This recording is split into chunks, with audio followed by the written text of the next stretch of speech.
Concrete has been poured. Looks like they got it all poured inside the building.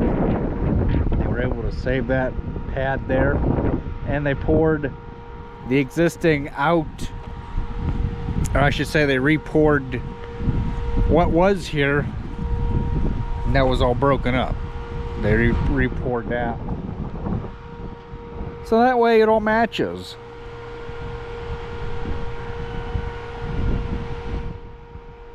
It'd be nice when we could finally clean a building out now with a skid loader. Might as well just...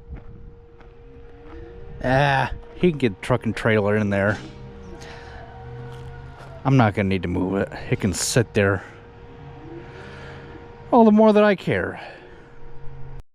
I was a bad boy and didn't fuel my tractor up when I was done with it. That's no good.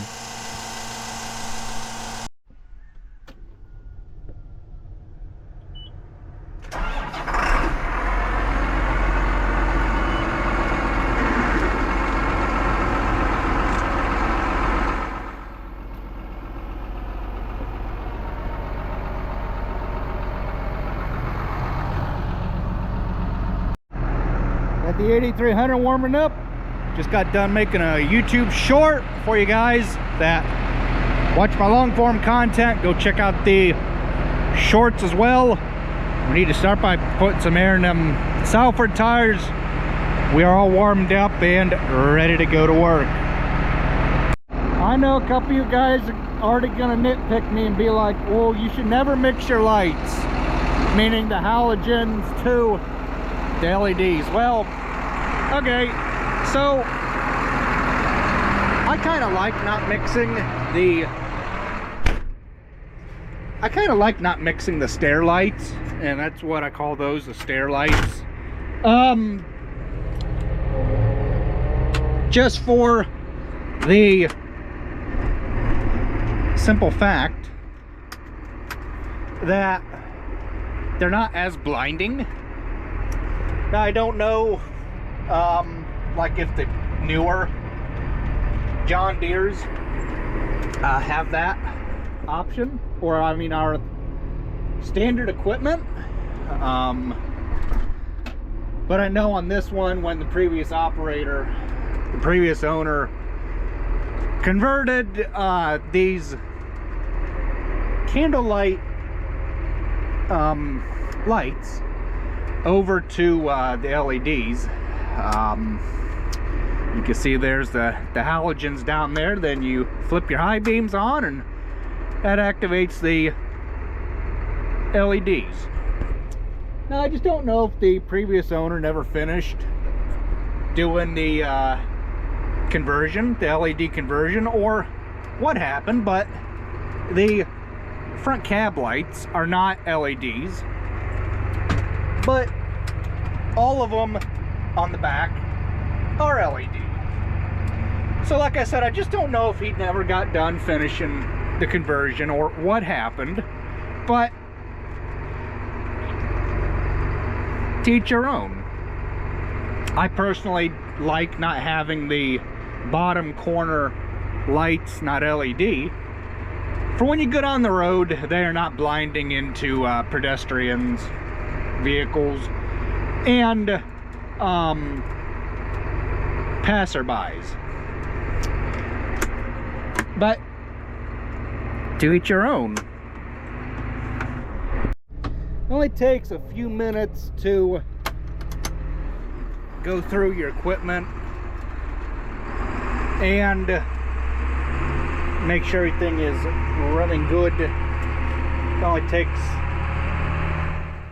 well, not even 10 minutes just to go through and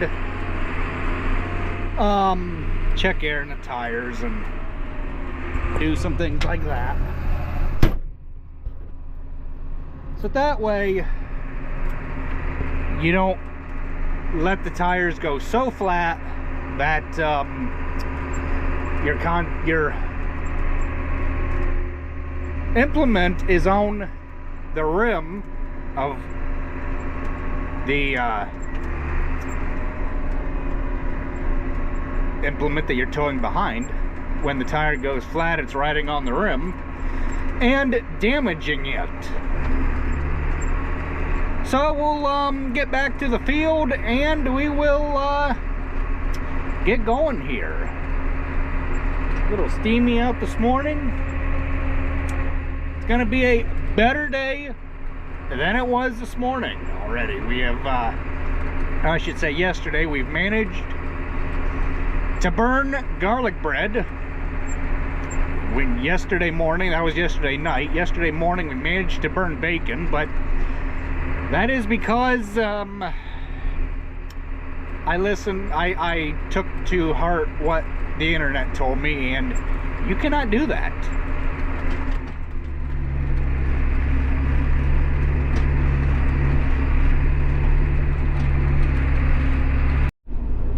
We made it to the field.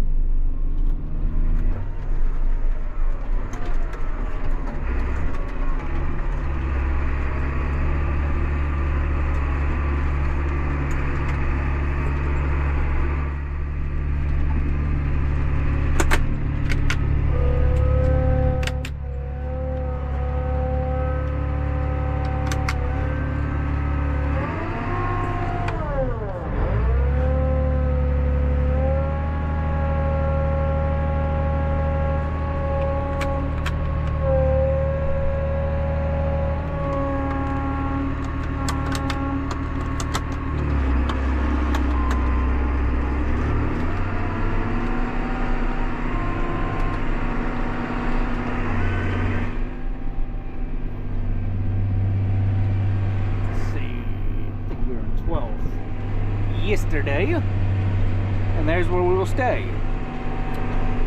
So we just got to do this front piece here. We've done that yesterday, and then we'll go up the road and work the soybean ground.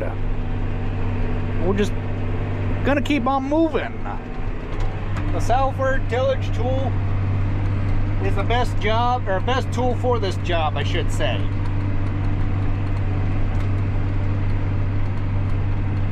Got her all knocked out. Just now it's time to do the ends off. Kind of stinks when you work fields at an angle, because when you come to a point like this down here, you are better off to just go ahead and quit going at an angle, because you'll never get the thing turned around at the end.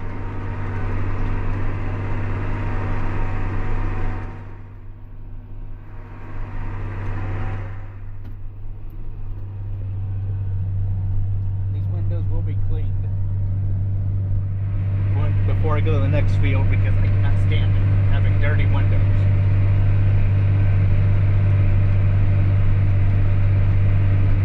It's not bad when you're going away from the sun, but when you're going towards the sun, you can surely see all the dirt and grime on the windows.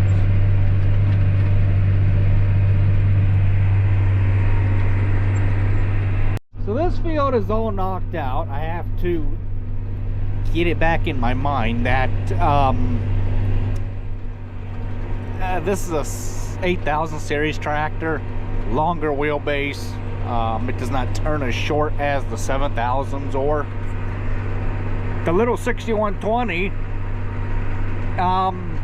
You have to leave yourself plenty enough room at the ends to get turned around, so that way you don't run into things. We'll get it. We'll do better off up the next field. If I were to turn four-wheel drive on, that would be one of these indicators over here when I would hit the switch.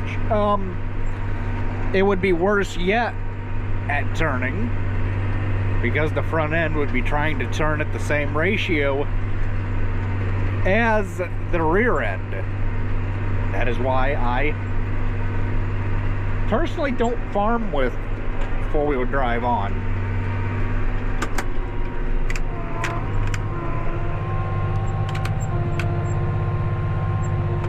Okay, that is one thing I like about this 8000 over the 7810 is you can run your hydraulics and not have to hold the remote. There's something wrong with that 7010. Why did we only go halfway?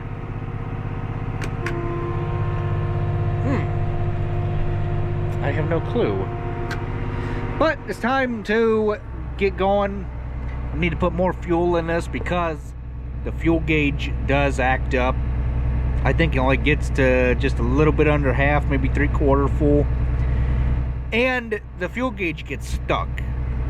So it's just better to fuel the thing up every time you are done with a field and you get the opportunity when you're going by a fuel tank to put fuel in this thing.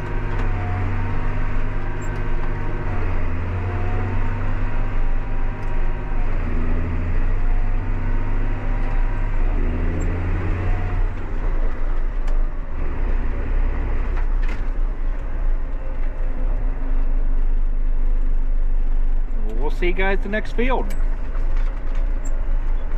Or up at the fuel tank, I should say.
It sure helps to have nice, clean windows.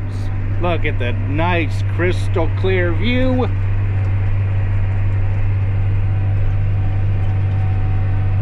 So that way you guys that are on the other end of the screen can get the full experience of what we're doing.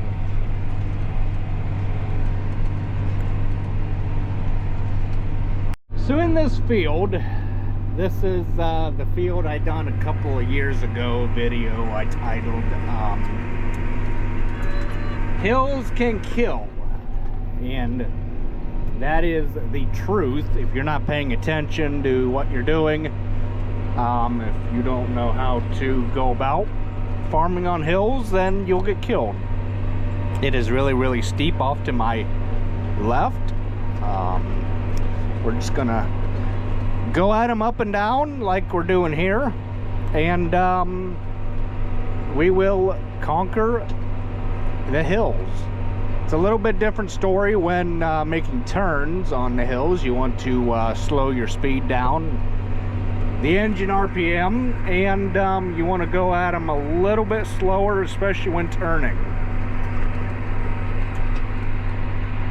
Camera does not do it justice.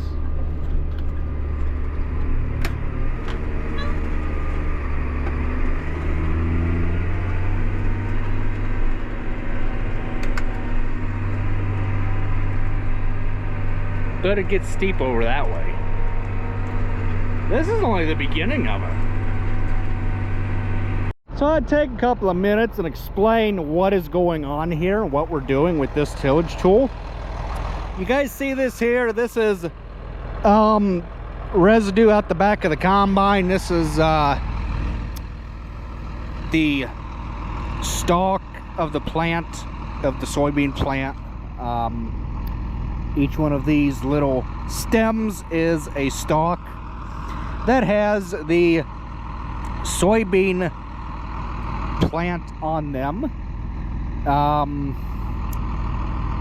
This is all of that. This is the material that houses the bean pod itself, and along with when the leaves dry, they fall off.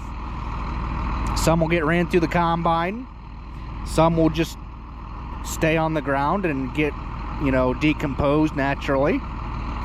And this is what we are wanting to do, is we're wanting to take this tool and just run over this stuff, get it all worked in, and let the rotting process begin. This tool works really well, like in corn stalks. You want to go at an angle because these wavy no-till coulters, that's what these things here are. You can see how deep we're going. Probably only, I'm guessing, only a couple inches, maybe a half inch at the most. It's got this harrow back here that helps distribute the trash before the rolling basket gets to it and chews it up even more. Thing is weighted down properly, and that weight helps keep the machine in the ground. If it did not have the weight on it, it would be trying to ride above the ground.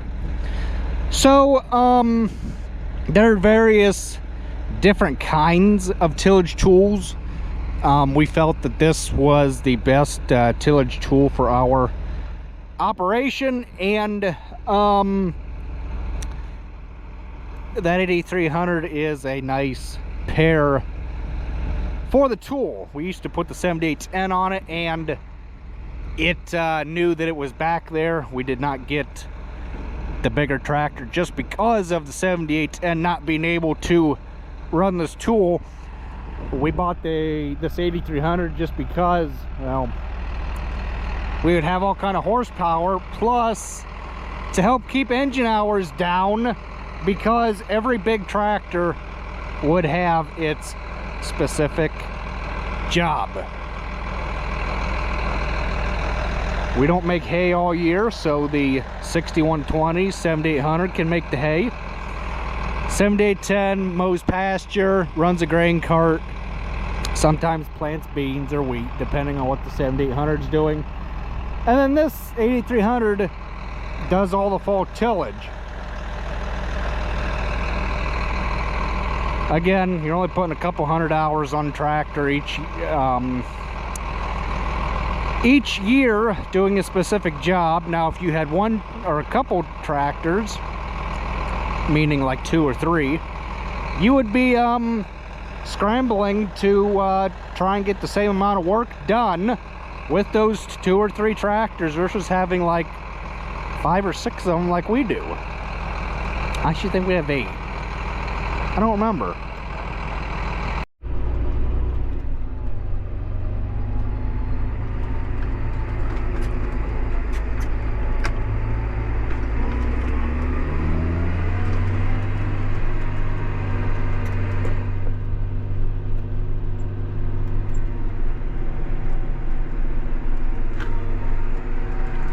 Oops, I thought I hit that remote. What the heck?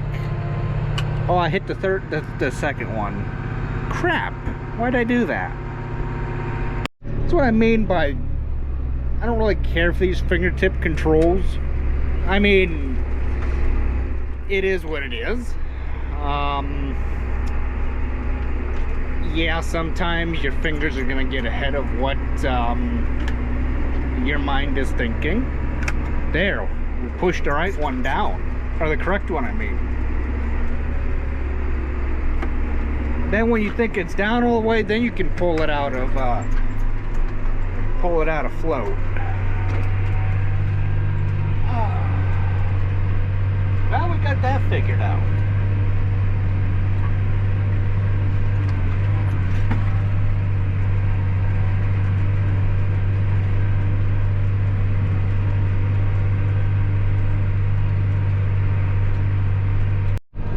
come to spots like this in the field, it is always really good to proceed with caution, just because it is a tall grassy area, and the reason why these are here are because to help with erosion control. The grass helps keep the dirt in place whenever it rains really hard, so that way the field does not wash all the way down into the lower part of the field. Those are called waterways, and they help, like I said, they help keep the field from washing out. They help keep the dirt in place rather or less.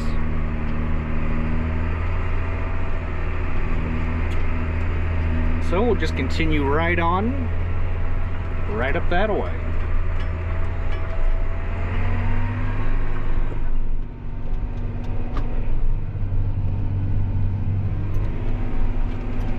We got a lot more tractor than the 7810.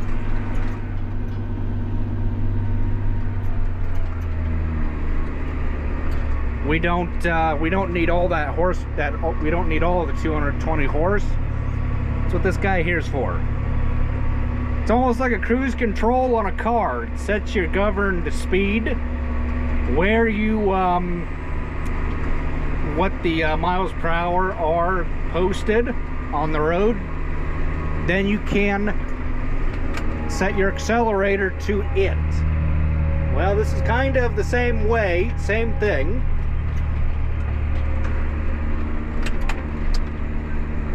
Set your RPMs where you want, and then you can, well, set the cruise control where need be. Same thing.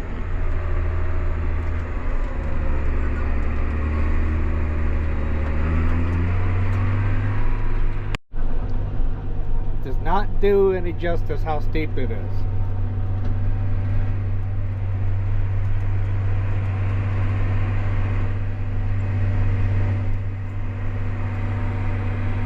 Glad to be done screwing around on the hill. It's all part of the job. You just gotta learn how to do it, tackle it. Do that end off over there, work my way around over there, and then we'll go play on some less hilly terrain, aka 100% flat ground.